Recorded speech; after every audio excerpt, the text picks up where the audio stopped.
아버지가 자식을 긍휼히 여김같이 여호와께서는 자기를 경외하는 자를 긍휼히 여기시나니 이는 그가 우리의 체질을 아시며 우리가 단지 먼지뿐임을 기억하심이로다. 좋으신 아버지 하나님, 오늘도 하나님을 향하여 이렇게 예배자 되게 하심을 감사합니다. 마음과 뜻과 정성 다하여 하나님 앞에 예배하는 이 시간이 참 값지고 소중하고 하나님께 영광이 되는 시간이 되도록 하나님 인도하여 주시옵소서. 시종을 주의 성령께서 이끌어 주시기를 간절히 소망하며 살아계신 예수님 이름으로 간절히 기원하옵나이다. 아멘. 사도신경으로 우리의 신앙을 고백하겠습니다. 전능하사 천지를 만드신 하나님 아버지를 내가 믿사오며 그 외아들 우리 주 예수 그리스도를 믿사오니 이는 성령으로 잉태하사 동정녀 마리아에게 나시고 본디오 빌라도에게 고난을 받으사 십자가에 못 박혀 죽으시고 장사한 지 사흘 만에 죽은 자 가운데서 다시 살아나시며 하늘에 오르사 전능하신 하나님 우편에 앉아 계시다가 저리로서 산자와 죽은 자를 심판하러 오시리라. 성령을 믿사오며 거룩한 공예와 성도가 서로 교통하는 것과 죄를 사하여 주시는 것과 몸이 다시 사는 것과 영원히 사는 것을 믿사옵나이다. 아멘. 모두 일어나셔서 찬송가 305장 부르겠습니다.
이 시간 우리 중부교회 교인기도문으로 공동기도를 하나님 앞에 드리겠습니다. 함께 공동기도 하겠습니다.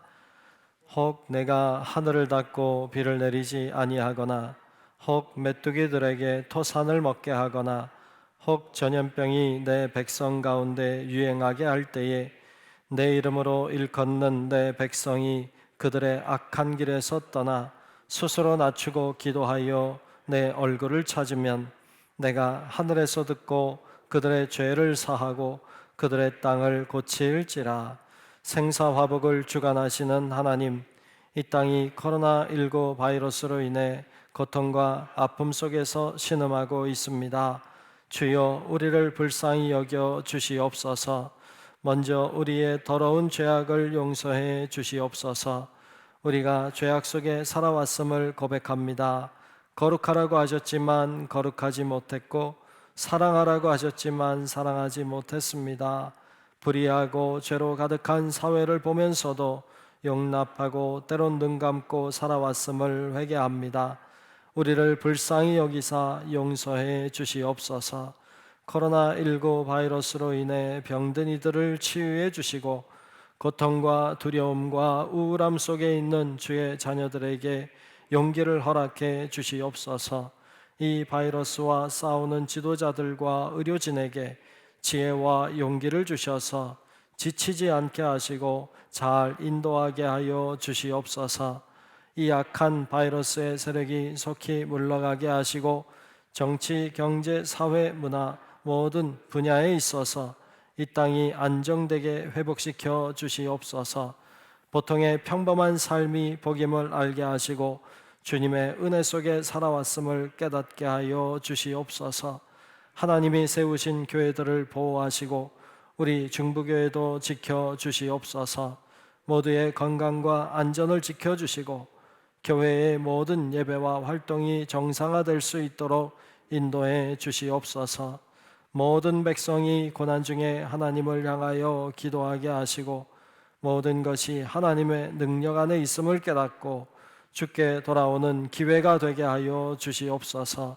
우리를 사랑하시는 예수 그리스도의 이름으로 기도하옵나이다. 아멘.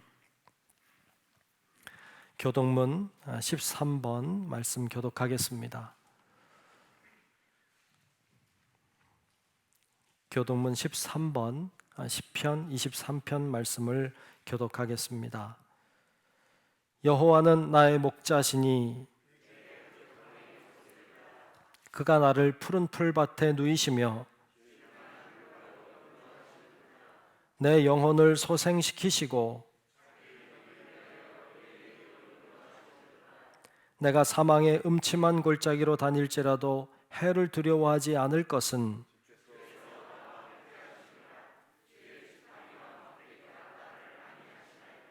주께서 내 원수의 목전에서 내게 상을 차려주시고 내 평생의 선하심과 인자하심이 반드시 나를 따르리니. 아멘. 성령 5장 부릅니다.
자리에 앉으시겠습니다. 네, 교회 소식을 전하겠습니다. 4월 주제는 도약하는 달 이렇게 정했습니다. 다시 도약하고 다시 시작하는 좋은 기회가 되시면 좋겠습니다. 함께 예배하는 분들과 우리 인사하면 좋겠습니다. 다시 시작합시다. 이렇게 인사합시다. 다시 시작합시다.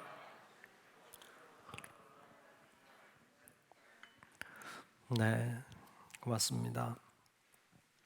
예배 준비입니다. 경건한 예배를 위해서 잘 준비해 주시면 좋겠습니다. 주변을 잘 정리해 주시고 또 핸드폰 무음으로 잘 조정해 주시기를 바랍니다. 예배 시간에 울리지 않도록 여러분들이 잘 정리해 주시면 고맙겠습니다. 새벽 기도회 토요일을 제외한 매일 오전 5시에 이곳에서 새벽 기도회 모임을 갖고 있습니다. 여러분 아시고 기도하는 데 힘쓰시길 바라고, 영상으로도 실시간으로도 또 이제 방송이 되고 있으니까 새벽에 있는 곳에서 보시면서 같이 기도하시고 예배할 수 있겠습니다. 그렇게라도 참여하시기 바랍니다. 금요기도회는 영상으로만 현재 드리고 있습니다. 오후 6시 이후에, 금요일 오후 6시 이후에 여러분들이 참여하실 수 있습니다. 그렇게 금요기도회에도 참여하시고 함께 기도하시기 바랍니다. 대신방을 올해는 좀 하려고 합니다. 4월 20일부터 다음 주일 지나서 화요일부터입니다. 그날부터 속회별로 교회에 모여서 교회에서 저와 함께 이렇게 속회 모임 대신방을 가지려고 합니다. 게시판을 잘 보시면 일정이 나와 있으니까 여러분 잘 확인하시고 잘 준비하시면 좋겠습니다. 간혹 식사를 어떻게 해야 되나, 뭐 간식이라도 해야 되나 이런 분들 계신데 일체 하지 않겠습니다. 식사도 하지 않고 또 뭐 먹는 행위도 하지 않겠습니다. 그러니까 여러분들이 그렇게 하시고 그냥 오셔서 저 만나서 같이 이야기 나누고 또 같이 예배하고 이렇게만 하면 좋겠습니다. 그렇게 여러분이 준비해 주시기 바랍니다. 모바일 교회 홈페이지가 준비되어 있습니다. 여러분들이 모바일로 핸드폰으로 여러분 쉽게 보실 수 있게 해놨으니까 활용하시면 좋겠고, 담임 목사 성경 읽기가 유튜브에 올라가고 있습니다. 여러분들이 가정에서 또 이동하시는 중에라도 차 안에서도 이렇게 활용하실 수 있을 것 같아요. 여러분들이 이렇게 활용하시면 좋겠습니다. 기도, 우리 중부교회 교인기도문 매일 오후 9시에 하고 있습니다. 여러분들이 같이 기도하는 일에 힘쓰시길 바라고, 일주일에 한 번 이상 교회에서 기도하자 운동도 하고 있습니다. 여러분들이 교회 와서 기도하는 일에도 힘쓰시기를 바랍니다. 성남지방 감리사 이치임식입니다. 그 부족한 종이 이번에 이제 감리사가 됐습니다. 그래서 2년 동안 성남 우리 지방에 있는 교회를 이렇게 치리하도록 그렇게 되었어요. 여러분들이 잘 할 수 있도록 기도 많이 해주시면 좋겠고요. 이 취임식을 다음 주일에 하려고 합니다. 다음 주일 오후 4시에 이 자리에서 갖겠습니다. 최대한 좀 요즘에 뭐 코로나도 더 심해지고 해서 조심해서 그렇게 진행을 하려고 합니다. 여러분들이 아시고 기도해 주시면 좋겠습니다. 뭐 또 들어오시다가 선물 하나씩 받으신 것 같은데, 그렇죠? 네. 또 이렇게 잘 섬겨주신 분들이 계셔서 이렇게 나눌 수 있었습니다. 이렇게 섬겨주신 분께 너무너무 감사하고 또 여러분들이 또 감사하는 마음을 같이 갖고 있으면 좋겠습니다. 그렇게 여러분 받으시면 되겠습니다. 자, 이 시간 기도 시간입니다. 우리 김승훈 장로님 나오셔서 대표로 기도하시겠습니다.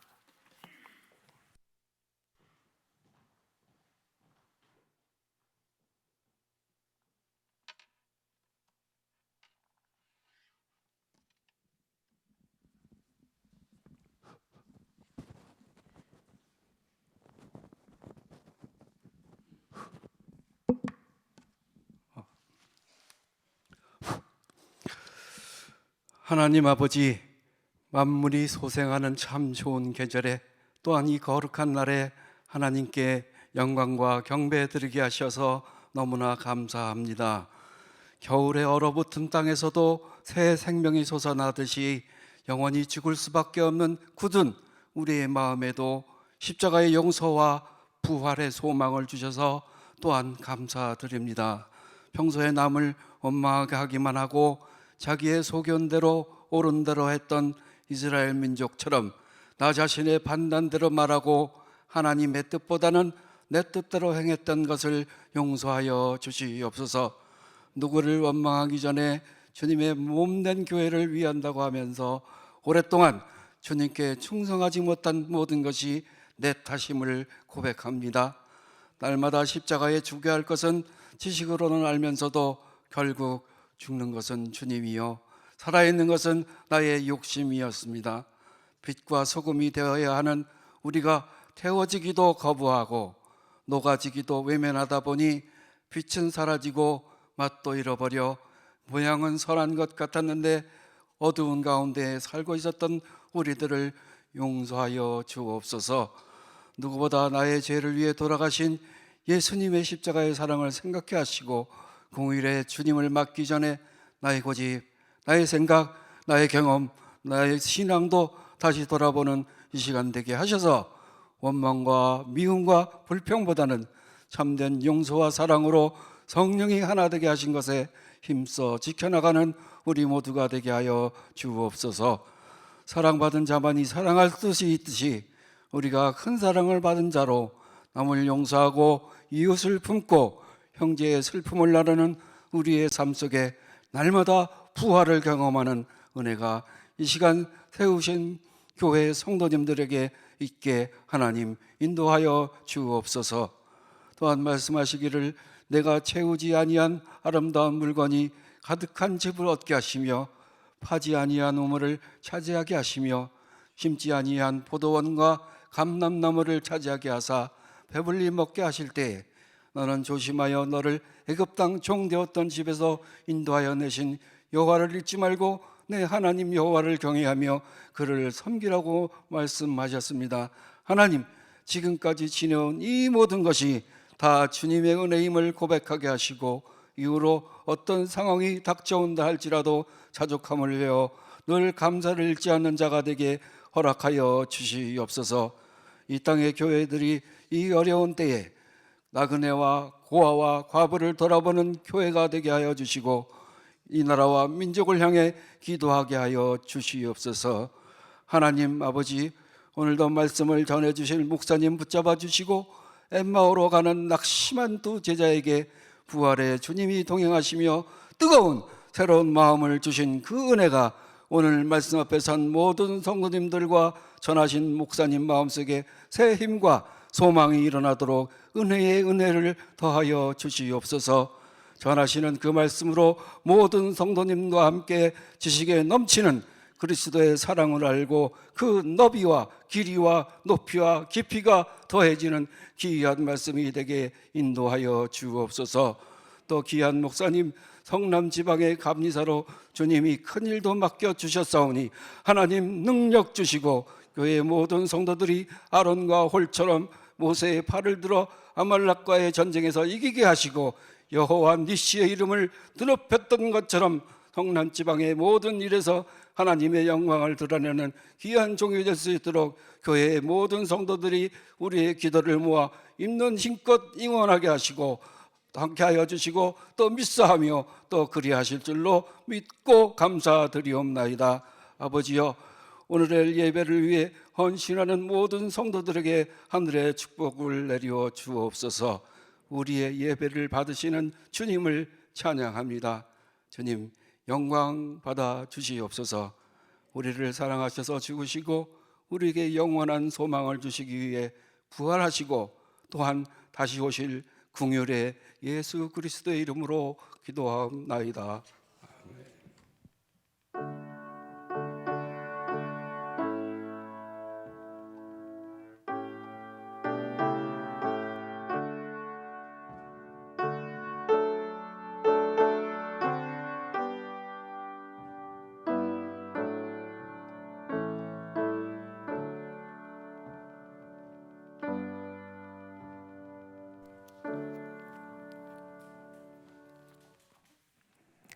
네, 오늘 주시는 말씀을 보겠습니다. 오늘 말씀은 마태복음 9장 35절, 36절 두 절을 보겠습니다.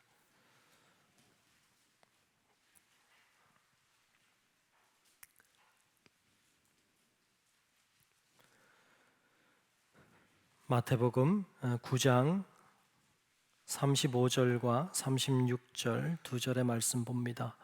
신약성경 14쪽 정도 됩니다. 다 찾으신 줄로 알고 제가 봉독하겠습니다. 예수께서 모든 도시와 마을에 두루 다니사 그들의 회당에서 가르치시며 천국 복음을 전파하시며 모든 병과 모든 약한 것을 고치시니라.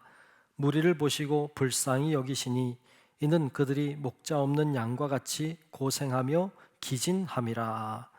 아멘. 이 시간 김종갑 지휘자님 나오셔서 찬양으로 하나님 앞에 영광 돌리겠습니다.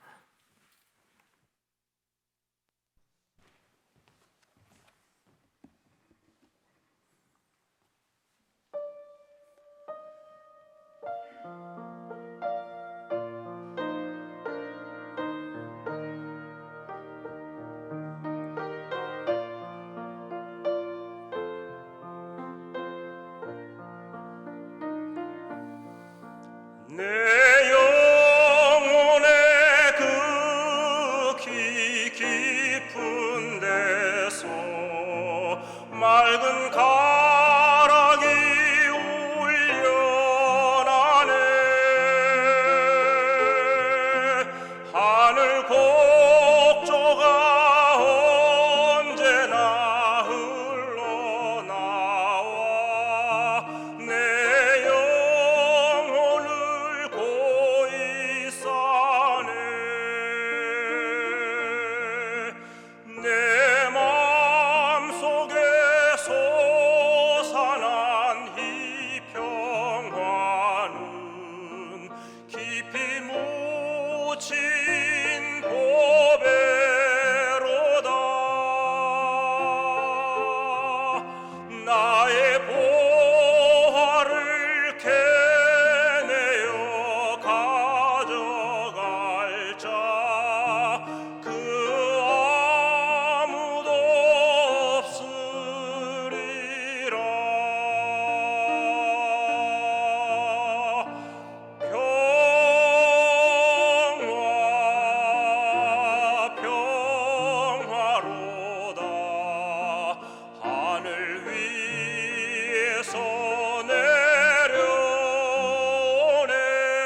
예, 귀한 찬양 늘 고맙습니다. 오늘도 하나님이 주시는 큰 은혜가 우리 함께 예배하는 모든 분들 위해 임하시기를 주의 이름으로 축복합니다.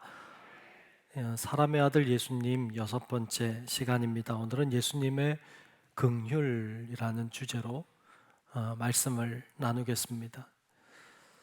서울 용산에 그 삼각지 뒷골목에 가면 옛집이라고 하는 국수집이 있답니다. 아주 허름한 국수집이라는데요. 그 가게 주인 할머니는 젊은 나이에 남편이 지병으로 죽었습니다. 그리고 아이들하고만 남았어요.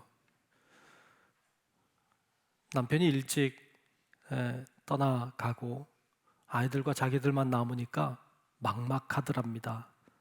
어떻게 살아야 되는지, 도대체 뭘 해야 될지 전혀 알 수가 없더랍니다. 죽어야 되겠다, 같이 죽어야 되겠다 이렇게 생각을 하고 하루에도 수십 번씩 그런 마음을 품는데, 걱정이 되는 것은 혹시 하다가 아이들은 죽고 나만 살면 어떡하나, 혹시 반대로 나만 죽고 아이들만 살면 어떡하나, 그런 생각이 나니까 도저히 죽을 수가 없더랍니다. 그래서 할 수 없이 그냥 마지못해 버티고 견디는데, 어떤 이웃 아주머니가 그런 이야기를 하더래요. 그래도 아이들하고 입에 풀칠은 하고 살아야지, 국수집 한번 해보면 어때? 그러더래요. 그래서 정말 다 모아가지고 조그만 허름한 국수집을 하나 연 거예요. 그리고 국수를 2,000원에 파는데, 그래도 맛이 있는지 사람들이 오더랍니다. 그래서 국수를 먹더래요. 국수를 2,000원에 파는데 자기도 힘들지만 힘든 사람들이 와서 먹으니까 그냥 무한 리필 해야 되겠다. 그래서 2,000원에 판매하지만 더 달라고 그러면 더 주고, 더 달라고 그러면 또 더 주고, 이렇게 장사를 했대요. 자기도 힘들지만 다 힘든 사람들이 오니까. 그렇게 시작한 게 1981년이었고 지금 한 40년 된 것 같아요. 그런데 그 가게는 여러 가지 이야기들이 있는데, 그 중에 이런 이야기가 있더라고요. 어떤 한 남자가 있었어요. 이 사람이 사업을 사기를 당해서 망한 거예요. 가지고 있던 게 다 사라져 버렸어요. 그랬더니 아내도 도망가더래요. 다 잃어버렸는데 아내도 도망가니까 남은 게 정말 아무것도 없더랍니다. 세상이 원망스럽고 화가 치밀어 오르고 견딜 수가 없더랍니다. 결국 노숙자가 됐어요. 용산역 근처에서 노숙 생활을 하는 거예요. 배가 고프니까 식당 가서 구걸하는데 그것도 하루 이틀이지, 안 해주고 내쫓고 욕하고, 그렇게 내쫓기고 나니까 분노가 더 올라오더랍니다. 사회에 대한 불만, 세상에 대한 원망이 너무 막 올라오더래요. 화가 나니까 그냥 식당에 불을 질러버리고 같이 죽어야 되겠다, 이런 생각이 들더랍니다. 그리고는 마지막으로 찾아간 집이 국수집이었대요. 국수집을 찾아가서 국수 달라고 그러고 막 분노에 차서 막 허겁지겁 막 국수를 먹었답니다. 그랬더니 그 주인 아주머니가 그릇을 확 뺏어가더래요. 뺏어가더니 국수를 다시 말아가지고 또 주더랍니다. 무한 리필이니까. 그러니까 주니까 받았긴 받았는데 가슴이 뭉클하더래요. 또 허겁지겁 다 먹고 이제 돈을 계산해야 되는데 돈이 없잖아요. 그러니까 도망을 치는 거예요. 문을 확 도망을 나가는데 그 아주머니가 뒤에다 놓고 그런 말을 하더래요. 그냥 가. 뛰지 마라. 다쳐. 그냥 가. 뛰지 마라. 다쳐. 그런 소리가 뒤에 딱 들려오더랍니다. 막 도망을 가는데 눈물이 나더라는 거예요. 용산역에 다시 도착해서 주저앉아서 엉엉 울었대요. 엉엉 울었답니다. 세상이 나를 버렸다고 생각했습니다. 세상이 나를 이렇게 만들었다고 생각했습니다. 그런데 그 아주머니의 말이 자기를 깨우쳐 주었다는 거예요. 아, 이렇게 살면 안 되는구나. 아, 내가 왜 이렇게 살지? 이런 생각이 들면서 정신이 번뜩 나더랍니다. 그래서 그때부터 어떻게 돈을 빌리고 모으고 해가지고 파라과이라고 하는 나라로 이민을 갔답니다. 그리고 거기서 장사를 했대요. 근데 장사가 거기가 잘 되더랍니다. 그래서 좀 돈을 버는 거예요. 그리고는 그 가게를 생각하는 거죠. 그 가게 그 아주머니가 나한테 그 말 해줘서 내가 살았노라고. 여러분, 그 가게 아주머니가 이 사람에게 준 것은 국수가 아닙니다. 긍휼을 줬습니다. 긍휼의 마음을 주었습니다. 불쌍히 여기는 마음을 주었습니다. 그게 사람을 바꿨습니다. 정말 긍휼의 마음이 많은 분이 계십니다. 정말 불쌍히 여기는 마음으로 가득한 분이 계십니다. 그분은 사람의 아들 예수님이십니다. 예수님은 불쌍히 여기는 마음으로 가득한 분이십니다. 주님은 우리를 바라보시면서도 불쌍히 여기는 마음으로 보고 계십니다. 그 예수님이 베풀어 주신 그 긍휼이라고 하는 것, 이 긍휼이 무엇입니까? 긍휼이라고 하는 걸 사전을 찾아보면 이렇게 정의를 내리고 있습니다. 불쌍하고 가엾게 여겨서 도와줌. 불쌍하고 가엾게 여겨서 도와줌, 이렇게 정의하고 있는데 맞는 이야기죠. 근데 제가 이 정의를 보면서 뭔가 부족하다, 이런 생각이 들었습니다. 그냥 긍휼이라고 하는 게 누가 불쌍해서 그냥 도와주는 것일까? 좀 부족해 보여요. 사실 긍휼이라고 하는 건 그런 거죠. 그 사람의 마음을 아는 것. 그래서 그 사람의 마음을 알기 때문에 그 사람이 아파하는 걸 같이 아파하고 슬퍼하는 것에 같이 슬퍼하면서 도와주고 싶어서 손을 내미는 것. 아, 이게 긍휼 아닐까? 뭐 이런 생각을 해보았습니다. 이런 긍휼의 마음으로 정말 그 마음을 알고 그 안에 들어와서 그와 함께 웃고 함께 울고 함께 슬퍼하는 사람, 그 긍휼의 마음을 가지고 있는 분, 그분이 바로 우리가 믿는 예수님이십니다. 첫 번째로 우리가 보고 싶은 건 예수님은 긍휼이 많은 분이시라는 사실입니다. 예수님은 긍휼이 많은 분이십니다. 예수님은 우리와 똑같은 분입니다. 똑같은 사람이에요. 우리와 동일한 분이십니다. 그래서 예수님은 우리가 산다고 하는 것이 얼마나 힘든지 잘 알고 계십니다. 그분은 우리가 하루하루를 얼마나 고되게 살아가고 있는지를 아십니다. 하기 싫어도 해야 되고 할 수 없는데도 해야만 되는 일이 얼마나 어려운 일인지를 주님은 알고 계십니다.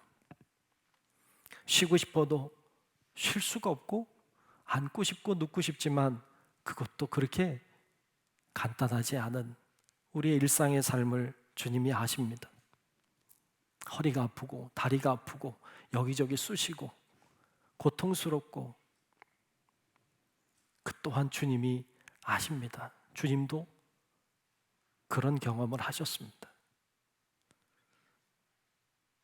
때때로 잠을 못 자서 이리저리 뒤척이고 고통 중에 신음하는 것을, 그것이 얼마나 힘든 것인지를 주님이 아십니다. 주님도 밤새 뒤척이셨습니다. 주님도 가슴이 아팠고 주님이 너무너무 힘들어서 땀이 핏방울이 될 정도로 고통스러워 그런 경험도 하셨습니다. 주님은 우리랑 똑같이 그 고통과 아픔을 경험하셨습니다. 그래서 주님은 우리를 잘 아십니다. 히브리서 기자는 이처럼 우리를 잘 아시는 주님에 대하여 이렇게 묘사하고 있습니다. 히브리서 4장 15절에 보면 우리에게 있는 대제사장은, 여기서 대제사장은 예수님을 가리킵니다. 예수님은 우리의 연약함을 동정하지 못하시리가 아니요 모든 일에 우리와 똑같이 시험을 받으신 이로되 죄는 없으시니라. 아멘. 아멘. 그분은 우리의 연약함을 아신다. 그분은 우리처럼 시험을 받으신다. 그러나 그분은 죄를 짓지는 않으셨다. 예수님이 행하신 모든 일들은, 예수님이 행하신 전부는 다 긍휼에서 나왔습니다. 주님은 모든 행위가 다 긍휼로부터 시작됐습니다. 불쌍히 여기셔서 행하신 일들입니다. 오늘 본문 말씀 35절에 보면 예수님이 이런 일을 행하셨다고 이야기하고 있는데요. 35절을 제가 읽겠습니다. 예수께서 모든 도시와 마을에 두루 다니사 그들의 회당에서 가르치시며 천국 복음을 전파하시며 모든 병과 모든 약한 것을 고치시니라. 아멘. 아멘. 예수님이 모든 도시와 마을을 돌아다니셨대요. 왜 돌아다니셨는가 하면 여기 보니까 회당에서 가르치시려고, 또 천국 복음을 전하시려고, 병든 이들과 약한 것들을 고치시려고 그렇게 다니셨다는 거예요. 주님은 정말 그렇게 다니셨어요. 주님은 항상 사람들에게 둘러싸여 있었어요. 병자들이 늘 곁에 있었어요. 고쳐달라는 아우성이었어요. 사람들이 예수님의 말씀을 들으려고 늘 곁에 있었어요. 쉬웠을까요? 하루 이틀이지. 여러분, 그것도 지치는 일이에요. 그것도 참 힘든 일이에요. 근데 예수님은 그 일을 멈추지 않았어요. 왜요? 불쌍해서. 예수님께 모여든 사람들이 너무 불쌍해서 예수님은 그 일을 멈추지 않았어요. 계속 가르치시고 계속 복음을 전파하시고 병든 자들을 고치시는 일을 멈추지 않았어요. 불쌍해서. 누가복음 7장에 보면 예수님이 나인성으로 들어가십니다. 근데 나인성에서 상여가 나오는 것을 보았어요. 젊은이가 죽었어요. 그리고 그 뒤에 서 있는 한 여인을 보았는데 홀로 된 여인, 그 여인이 어머니인 걸 알게 됐어요. 주님이 보실 때 불쌍했어요. 홀로 된 여인, 아들 죽었으니 얼마나 처지가 안 됐어요. 주님 마음에 불쌍한 마음이 들었어요. 그래서 성경에 이렇게 기록해요.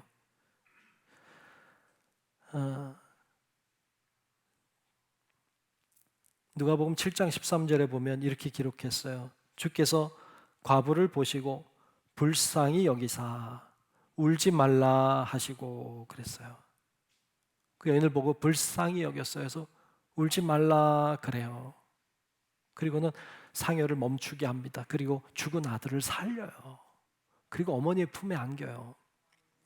여러분, 이 비유는 이 이적의 역사는 좀 독특해요.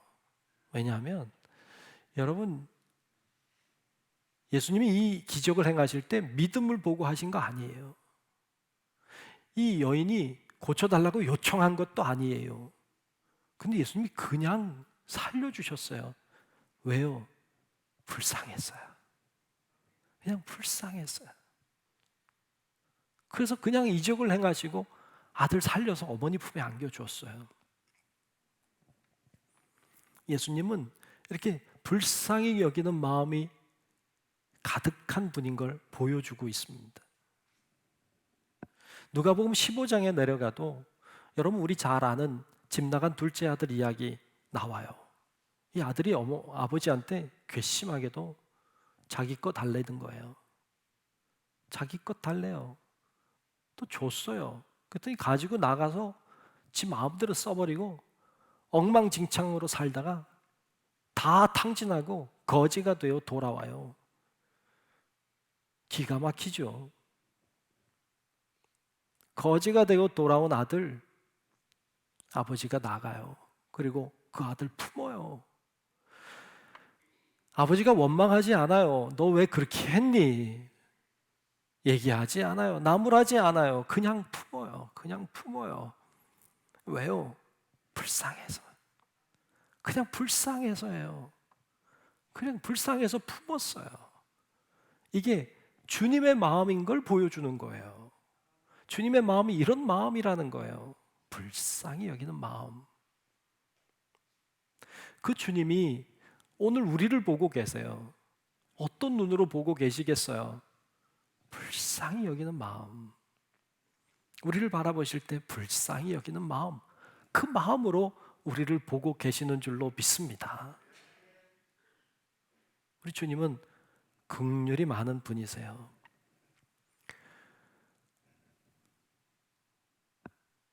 이처럼 우리를 향한 주님의 마음을 오늘 본문 36절에는 이렇게 기록하고 있습니다. 무리를 보시고 불쌍히 여기시니 이는 그들이 목자 없는 양과 같이 고생하며 기진함이라 그랬어요. 모여있는 그 무리들을 보고 주님이 불쌍히 여겼어요. 왜냐하면 목자 없는 양같이 보였다는 거예요. 목자 없는 양은 가장 불행한 양이에요. 목자 없는 양은요, 버려진 양이에요. 길 잃은 양이에요. 광야는요, 살 수 있는 곳이 아니에요. 광야의 양은 홀로 못 살아요.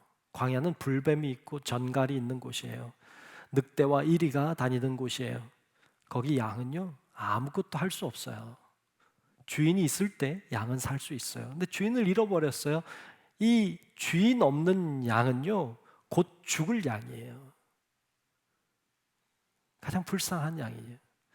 주님이 그 사람들을 보실 때 목자 없는 양처럼 보였다는 거예요. 세상 가장 불쌍한 사람처럼 보인 거예요. 마태복음 15장에 보면 예수님이 많은 사람들에게 둘러싸여 계세요. 그들에게 말씀을 전하시고 그들과 함께 생활했어요. 그들의 병든 자들을 고치셨어요. 이런 일들을 하면서 지내셨는데 사흘이나 걸렸어요. 여러분 사흘 동안 계속 그것만 했다고 생각해 봐요. 아, 미칠 거야 아마. 네? 그리고 나서 사흘이 됐는데 이 제자들에게 예수님이 이런 말씀을 하세요. 마태복음 15장 32절에 보면 이렇게 말씀하세요. 예수께서 제자들을 불러 이르시되 내가 무리를 불쌍히 여기노라. 그들이 나와 함께 있은지 이미 사흘이매 먹을 것이 없도다. 길에서 기진할까 하여 굶겨 보내지 못하겠노라. 너희가 좀 먹을 걸 갖다 줘라. 이런 거예요. 먹을 걸 어떻게 갖다 줘요? 여러분 그래서 이 사건 통해서 모은 것이 그 물고기 2마리와 떡 7개였어요. 그거 가지고 4,000명을 먹여요. 그리고 7바구니 남기는 일명 7병2어의 기적을 일으키십니다. 여러분 이 이적을 왜 일으키셨느냐? 이 사람들이 불쌍해서요. 그냥 불쌍해서 먹이고 싶었어요. 그래서 일으키신 이적이에요. 예수님이 행하신 모든 일들의 가장 기본은 불쌍히 여기는 긍휼의 마음에서부터였어요. 주님은 오늘 우리를 긍휼히 여기십니다. 우린 주님이 불쌍히 여겨서 여기 있는 거예요. 이 은혜를 아는 성도 여러분들이 되시기를 축복합니다. 그런데 이 예수님의 모습은 하나님의 모습을 닮았어요. 두 번째 보고 싶은 건 하나님도 긍휼이 많은 분이십니다. 하나님도 긍휼이 참 많은 분이세요. 그분을 닮았어요. 하나님이 자기 백성 이스라엘 백성을 애굽에서 구원해 내야 되겠다고 하는 마음을 먹으셨어요. 그리고 모세를 부르고 모세를 들여보내시는데 모세에게 하나님이 이런 말씀을 하세요. 이건 주님의 마음이에요. 출애굽기 3장 7절 8절인데요. 거기 보면 이렇게 말씀했어요. 여호와께서 이르시되 내가 애굽에 있는 내 백성의 고통을 분명히 보고, 애굽에서 고통당하고 있는 내 백성을 보았다는 거예요. 그리고 그들이 그들의 감독자로 말미암아 부르짖음을 듣고 그 근심을 알고 내가 내려가서 그들을 애굽인의 손에서 건져내고 그들을 그 땅에서 인도하여 아름답고 광대한 땅, 젖과 꿀이 흐르는 땅, 곧 가나안 족속, 헷 족속, 아모리 족속, 브리스 족속, 히위 족속, 여부수 족속의 지방에 데려가려 하노라. 왜 데려가요? 불쌍해서, 긍휼히 여기시는 마음으로 그들을 그렇게 인도하고 싶어하는 주님의 마음을 보여주고 있습니다. 주님은 자기 백성뿐만 아니라 이방인들을 향해서도 그런 불쌍히 여기는 마음이 있었어요. 요나서에 보면 하나님이 니느웨 성에 가서 요나에게 니느웨 성에 가서 이 성이 망한다고 선포하라고 했어요. 요나가 가고 싶어 하지 않잖아요. 도망가잖아요. 근데 결국 다시 끌려와서 거기서 이 성이 망한다고 선포했어요. 그런데 이 요나 마음은요, 이 성이 진짜 망했으면 좋겠다는 생각이었어요. 망해야 될 곳이라고 생각했어요. 그래서 망하기를 기다렸어요. 하나님의 마음은 그게 아니었어요. 하나님의 마음은 그 땅에 있는 사람들이 불쌍했어요. 그래서 요나서 맨 마지막 절에 보면 이렇게 기록하고 있습니다. 요나서 4장 11절인데요. 하물며 이 큰 성읍 니느웨에는 좌우를 분별하지 못하는 자가 12만여 명이요 가축도 많이 있나니 내가 어찌 아끼지 아니하겠느냐 하시니라. 아멘. 거기 수많은 사람들과 가축들이 있다. 내가 이들을 어떻게 아끼지 않겠니? 이렇게 말씀하시죠. 비록 이방인이라도 어떻게 보면 우리가 예수 믿는 사람이든 믿지 않는 사람이든 주님은 다 긍휼히 여기는 마음이 있으시다는 걸 보여주는 거죠. 그처럼 주님께서 긍휼의 마음을 가지고 계시다는 걸 시편 기자는 이렇게 노래하고 있습니다. 시편 145편 8절 9절에 보면 이렇게 노래해요. 여호와는 은혜로우시며 긍휼이 많으시며 노하기를 더디하시며 인자하심이 크시도다. 여호와께서는 모든 것을 선대하시며 그 지으신 모든 것에 긍휼을 베푸시는도다. 아멘. 아멘. 주님은 이처럼 긍휼이 많은 분이심을 이야기합니다. 그분의 긍휼은 제한이 없어요. 모든 사람을 불쌍히 여기세요. 창세기 21장에 보면 아브라함 이야기가 나와요. 아브라함이 하나님의 약속의 말씀을 알면서도 실수하잖아요. 몸종 하갈을 데려다가 아들을 낳아요. 이스마엘이라고 하는 아들을 낳아요. 거기까진 괜찮은데 나중에 사라가 이삭을 낳잖아요. 사라가 이삭을 낳으니까 하갈과 이스마엘은 찬밥 신세가 되는 거예요. 사라가 미워했어요, 그들을. 그래서 내쫓아냅니다. 하갈이 이 이스마엘의 손을 잡고 광야로 내쫓겼어요. 광야로 걸어가는데 갈 데가 있습니까? 먹을 게 있습니까? 뭐 할 수가 있습니까? 아무것도 할 수가 없어요. 거기 나와서 가지고 온 음식 다 떨어지고 가져온 물 다 마셔버리고 끝나니까 이제 죽음밖에 없는 거예요. 아들을 관목 덤불 속에다 넣어놔요. 그리고 멀찍이 갑니다. 왜요? 아들 죽는 걸 보고 싶지 않았어요. 아들 죽는 거를 그걸 볼 수가 없었어요. 그래서 거기다 넣어놓고 멀리 가는 거예요. 여러분, 그 어머니 마음이 어떻겠어요? 찢어지는 아픔이죠. 정말 미칠 것 같은 거죠. 거기서 울부짖어요. 이 하갈이 울부짖습니다. 웁니다. 하나님 앞에 호소합니다. 아이도 울고요, 엄마도 저기서 웁니다. 이들은요, 어찌 보면 하나님의 계획 속에 없는 사람들이에요. 하나님이 계획하지 않은 사람들이에요. 어떻게 보면 실수예요. 사람의 실수. 그런데 그 하갈이 부르짖는 소리를 주님이 들으세요. 그 여인의 소리를 듣습니다. 그리고 그 아이의 소리를 들어요. 그리고 이렇게 말씀해요. 창세기 21장 17절 18절에 보면 하나님이 그 어린 아이의 소리를 들으셨으므로 하나님의 사자가 하늘에서부터 하갈을 불러 이르시되 하갈아 무슨 일이냐 두려워하지 말라 하나님이 저기 있는 아이의 소리를 들으셨나니 일어나 아이를 일으켜 내 손으로 붙들라 그가 큰 민족을 이루게 하리라 하시니라. 아멘.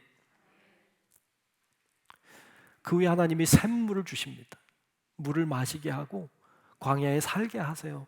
활을 쏘는 자가 되게 하시고 그에게 아내도 붙여주시고 그가 큰 민족이 되도록 하나님이 도와주셨어요. 사람의 아들인 예수님이 긍휼이 많으신 데에는 긍휼이 많은 아버지 하나님이 계셨어요. 그분을 닮았어요. 그분의 시선으로 사람을 보신 거예요. 우리는 주님의 긍휼을 입은 자예요. 그러므로 우리도 세 번째로 보고 싶은 건 우리도 긍휼을 가진 사람이 되어야 돼요. 조슈아 맥이라고 하는 사람이 쓴 긍휼이라고 하는 책에 그는 긍휼을 이렇게 정의하고 있습니다. 긍휼의 핵심은 결국 하나님의 시선으로 세상을 바라보는 것이다. 그랬어요.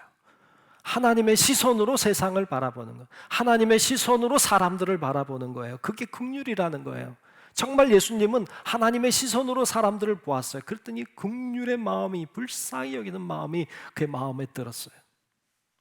오늘 우리가 가져야 될 마음이에요. 오늘 우리는 주님의 마음으로, 주님의 시선으로, 하나님의 시선으로 사람들을 봐야 돼요. 여러분 주위의 이웃을 봐야 합니다. 그게 긍휼이에요. 마태복음 9장 13절에 보면 이렇게 주님이 이야기하십니다. 너희는 가서 내가 긍휼을 원하고 제사를 원하지 아니하노라 하신 뜻이 무엇인지 배우라. 나는 의인을 부르러 온 것이 아니요 죄인을 부르러 왔노라 하시니라 그랬어요. 제사 중요해요. 예배 중요해요. 그런데 주님이 더 원하는 건 긍휼이다. 불쌍히 여기는 마음이다. 그것을 우리들에게 이야기하고 계십니다. 요한복음 8장에 가면 이런 이야기가 나와요. 서기관과 바리새인들이 예수님께 한 여인을 끌고 와서 내려놨어요. 여인은 음행 중에 잡혀온 여인이에요. 음행 중에 잡혀온 여인을 내려놓고 하는 이야기예요. 모세의 율법에 의하면 음행 중에 잡힌 여인은 돌로 치라 했는데 어찌할까요? 그때 예수님이 좀 뜸을 들이시죠. 그리고는 말씀하시죠. 너희 중에 죄 없는 자가 먼저 돌로 쳐라. 너희 중에 죄 없는 자가 먼저 돌로 쳐라라고 하는 말은 책망이에요. 이런 말이 하고 싶었을지 몰라요. 야, 너희들은 깨끗하니? 너희들은 죄 없니? 이 얘기를 하고 싶었을 것 같아요. 너희 중에 죄 없는 자가 먼저 돌로 쳐라. 여러분 그러자 사람들이 돌을 들고 있다가 자기들 죄가 깨달아졌는지 놓고 갔어요. 다 떠나갑니다. 이 이야기를 보면서 이런 생각이 들어요. 참 그 당시 사람들이 순진하다. 참 순진하다. 그 말을 듣고 정말 놓고 갔냐? 만일 오늘 우리 시대에 그런 사람이 있다면 어떻게 했을까? 오늘 이 시대에 그런 사람을 세워놓고 먼저 죄 없는 사람이 돌로 치라고 하면 오늘 시대는 돌로 칠 것 같아요. 돌로 칠 것 같아요. 오늘 우리가 살아가고 있는 이 사회는, 이 시대는 누군가를 불쌍히 여김이 많이 사라진 시대예요. 긍휼이 사라진 시대예요. 자기밖에 몰라요. 자기한테 조금이라도 손해가 되면 견디질 못해요. 화가 막 차 있어요. 분노가 막 올라와 있어요. 누가 나 건드리면 터진다. 짜증이 나서 죽겠다. 이런 걸로요, 꽉 차 있는 것 같아요. 자기 감정을 좀 거스른다고, 자기 좀 기분 나쁘게 했다고, 자기 좀 화난다고, 자기랑 잘 안 맞는다고 화를 낼 정도가 아니라 사람을 죽이는 데까지 가요. 이게요, 그냥 그리 어렵지 않게 찾을 수 있는 사건들이에요. 조금 더 손해보려고 하지 않고요, 조금 더 이해하려고 하지 않아요. 자기가 뭐 게임하고 있는데 아이가 와서 투닥거리니까 시끄럽다고 아이를 발로 차버리고 때리고 죽이고, 도대체 있을 수 없는 일들이 일어나고 있는 시대, 그 사회, 우리가 사는 사회예요. 긍휼이요? 정말 어려워요. 정말 찾아보기 힘든 사회예요. 다른 사람을 이용하려고 하고, 다른 사람을 누르고 올라가려 하고, 나만 잘 되면 돼. 이런 우리의 모습을 보고 하나님은 우실 거예요. 정말 우실 거예요. 여러분, 다른 사람은 몰라도 여러분, 세상 사람은 그럴 수 있어요. 하나님 모르니까. 근데 우리는 그러면 안 돼요. 우리는 하나님을 알잖아요. 하나님이 침묵하고 계셔도, 하나님이 아무것도 안 하고 있는 것 같아도 하나님이 보고 있다는 거 우리 알잖아요. 세상 사람은 모르니까 그럴 수 있어요. 우리는 알잖아요. 우린 아니까 그러면 안 돼. 우린 그럴 수 없어요.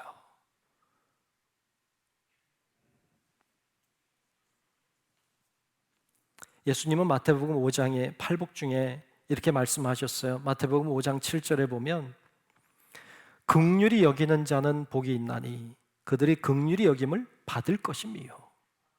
내가 긍휼히 여길 때 내가 긍휼히 여김을 받는다는 거예요.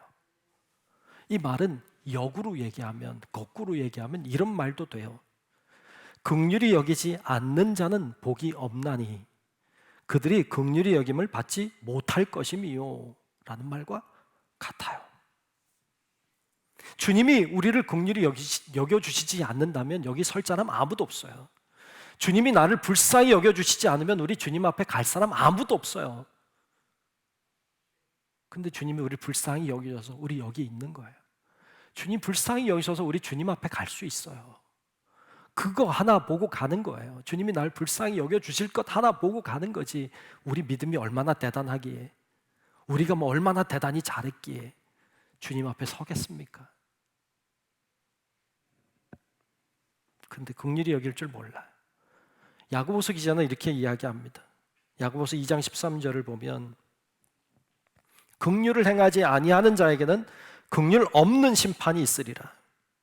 두려워요. 겁이 나요. 하나님이 나를 긍휼히 여겨주시지 않으면, 하나님이 나를 불쌍히 여겨주시지 않으면 나는 아무것도 아니에요. 그거 하나 보고 있는 것인데 우린 그냥 죄인일 뿐이죠. 여러분, 주님의 마음으로, 주님의 시선으로 사람들을 바라보고 긍휼히 여길 수 있는 그런 성숙한 믿음의 사람들이 될 수 있기를 주의 이름으로 축복합니다. 영성가인 헨리 나우에는 긍휼에 대하여 이렇게 이야기하고 있습니다. 이거 읽고 마칠게요. 헨리 나우엔의 글입니다. 긍휼은 특권적인 위치에서 허리만 구부려 소외된 자들에게 향하는 것이 아니다. 높은 곳에서 낮은 곳에 있는 좀 더 불운한 자들에게 손을 뻗치는 것이 아니다. 상향성의 삶을 성취하지 못한 사람들, 어떻게 보면 실패한 사람들이죠. 그들에게 동정 어린 태도를 취하는 것이 아니다. 긍휼은 직접 그 사람들에게로 다가가 고난이 가장 극심한 곳으로 들어가 거기에 자리 잡는 것이다 그랬어요. 예수님이 하늘 보자 버리고 우리 안으로 들어와서 자리 잡았어요. 이게 긍휼이에요. 그리고 오늘 우리에게 너희도 그렇게 하면 안 되겠냐고 요구하십니다.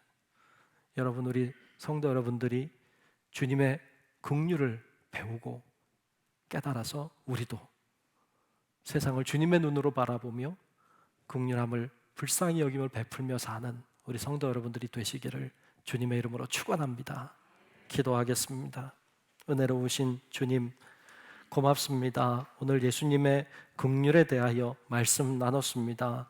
저희들은 한없이 연약하고 부족하여 한 사람이지만 주님의 긍휼하심 때문에 살고 있다는 사실을 알았습니다.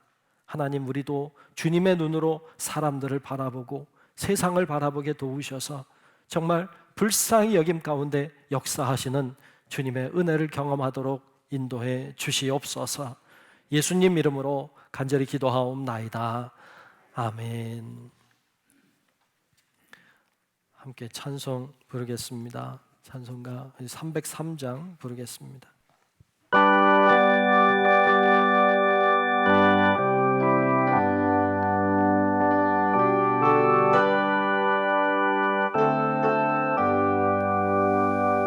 날 위하여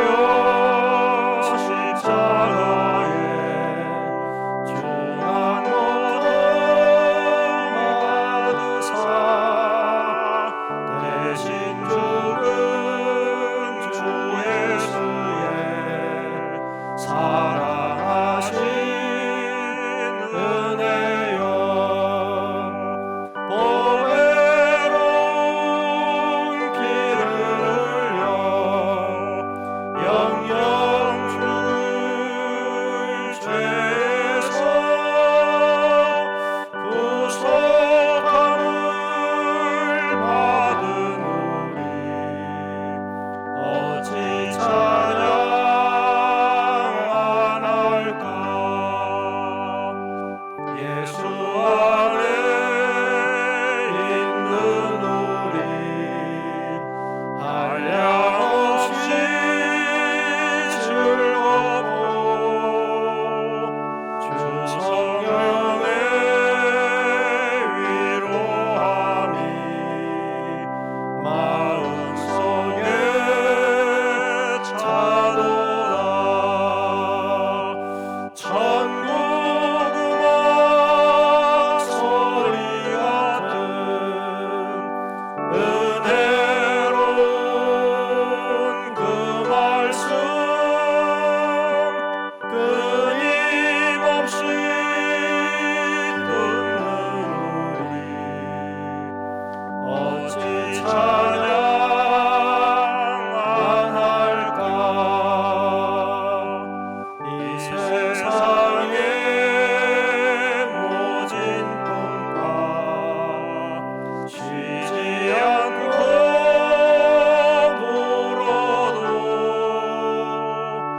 주님 안에 보호받는 우리 마음 편하다. 늘 깨어서 기도하고 저 천국을 바라며 주님만을 기다리니 어찌 찬양 안 할까. 모두 일어나셔서 감사하나 찬양하며 예물 봉헌하겠습니다. 감사하라 내 영혼아, 감사하라 내 영혼아,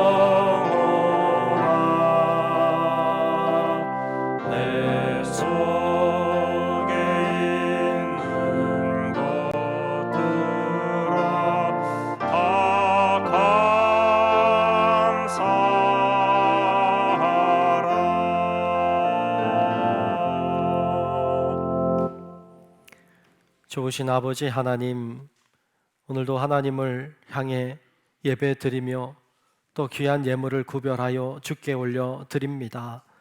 이 예물을 주님께서 기뻐 받으시는 줄로 믿습니다. 이 예물에 하나님을 향한 사랑의 고백도, 믿음도, 또 간증도, 또 기도의 제목도 정말 하나님께 모든 것을 묻고 드립니다. 하나님, 이 예물을 받으시며 우리 가운데 큰 은혜를 베풀어 주시옵소서. 하나님 앞에 11조로 감사의 물로 또 여러 가지 하나님의 교회 목적들이 잘 이루어지기를 소망하는 마음으로 정성을 다하여 드리는 손길마다 하나님 큰 은혜를 더하시고 하나님의 피 묻은 오른손으로 붙들어 주셔서 하나님 안에 복된 길 가도록 도와주시옵소서. 우리는 어디로 가야 할지 어떻게 해야 될지 모를 때가 많아 하나님 앞에 방황하고 또 기도할 때가 있는데 하나님 저희들을 선한 길로 인도해 주시고 하나님이 원하시는 길로 인도해 주셔서 하나님께 영광 돌리며 사는 저희들의 삶이 되게 하여 주시옵소서. 하나님이 우리를 보고 계시고 우리를 알고 계시는 줄로 믿습니다. 여러 가지 힘든 문제 때문에 하나님 앞에 호소하고 질병 때문에 하나님 앞에 도움을 구하고 여러 가지 경제적인 어려움 때문에 주님의 도우심을 갈구하며 기도하는 울부짖는 소리들을 주여 들어 주시옵시고 이 땅에 고통과 아픔과 신음의 소리가 하나님 앞에 상달될 때 하나님이 역사해 주시는 놀라운 은혜도 경험하도록 도와주시옵소서. 아버지 하나님 손에 모든 것을 맡기며 살아계신 예수님 이름으로 축복하며 기도하옵나이다. 아멘.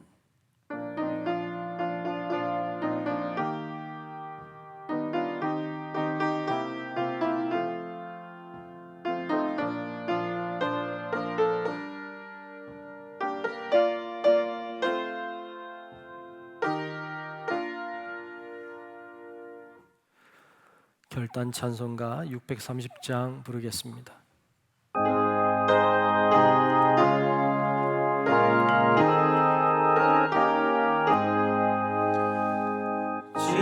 진리와 생명 되신 주,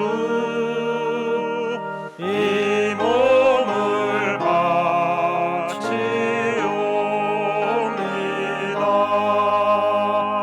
믿음과 소망 사랑에 한 마음 되게 하소서. 아멘.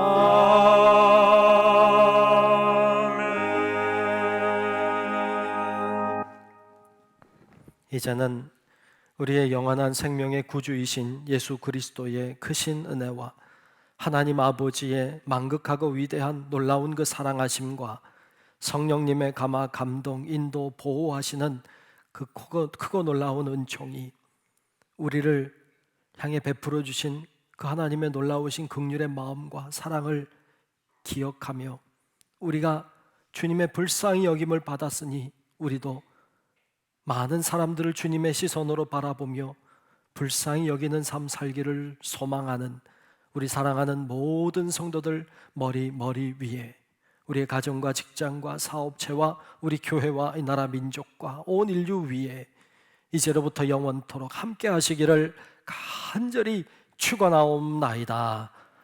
아멘.